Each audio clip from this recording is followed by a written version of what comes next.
for the time being, where about a couple of weeks ago we were seeing Russian strikes happening in the south of Idlib. There is now in the region sort of tense calm, if you like, because that deal was reached between Russia and Turkey, and there's now a plan in place that's to be implemented by October 15th. Now, it's by no means certain that that deal will be able to be implemented, but it does seem that things are moving in the right direction, and certainly what we've witnessed on the ground over the last week is a cessation of the attacks happening from the air.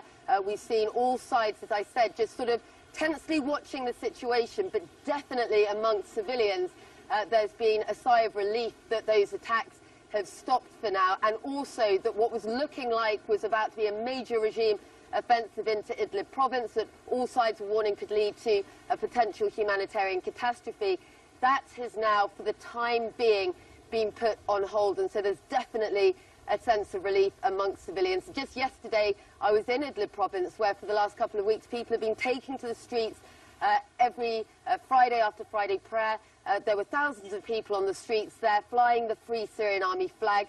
We spoke to a lot of them about how they feel about this deal, and it was a mixed reaction.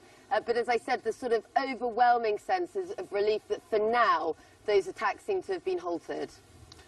What are the practical difficulties of implementing this demilitarized zone? Just one thing that occurs is, how do you classify the different factions that are fighting there? Everybody agrees that Hayat Tahrir al-Sham is a terrorist organization. It's been told, you have to move a certain distance from this particular area. But there's so many other groups fighting there.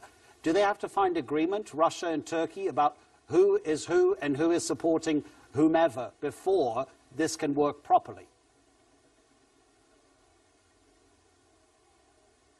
Absolutely, and I mean, I think what's important to note is that whilst we've seen high-level agreements like this in the past for de-escalation zones, this time you've got a demilitarized area that's supposed to be put into place. Is actually getting those sides to then convince the different factions on the ground to comply with the terms of those deals and make good on them has proven difficult. And so in the past we've seen deals be reached with Russia for de-escalation zones, and the regime has moved in on those areas anyway. So there's certainly a fair amount of scepticism. If you also look at the different terms of the deal, the plan that's been laid out is to remove from that demilitarized zone along Idlib's de facto border, to remove heavy weaponry and some of those groups that are considered radical under that agreement.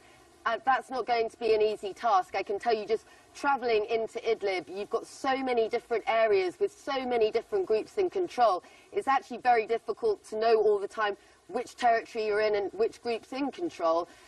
All of that, as we said before, leaves civilians in a very, very difficult situation, as the security situation on the ground in Idlib is so complex. So what we've been trying to identify over the last couple of weeks is the response from these different groups to the deal. And again, that's been mixed, whether the groups are looking like they're willing to comply with the terms. It does seem that there's indications that, yes, the demilitarized zone is going to be able to be put in place. Whether that's going to be enough for the Russian side to say, OK, we're happy that that's been agreed to and that the heavy weaponry is moved from the area, we're going to have to wait and see further into October how it all plays out. But I can tell you, Adnan, standing in the centre of Idlib yesterday with the Free Syrian Army flag flying, it's 8 years on that these people all over Syria have faced down the regime. And again, despite all that time, despite everything that we've seen happen, they are absolutely adamant that they're not going to back down to the regime, and they're not going to hand Idlib over, or they're not willing to see any type of offensive that would put Idlib back in regime hands. So certainly the will on the ground from the different groups is extremely strong that they're not going to back down. The sense amongst civilians is one of tentative hope for the time being that this deal can come off, but by no means is a potential Idlib offensive completely off the table at this point.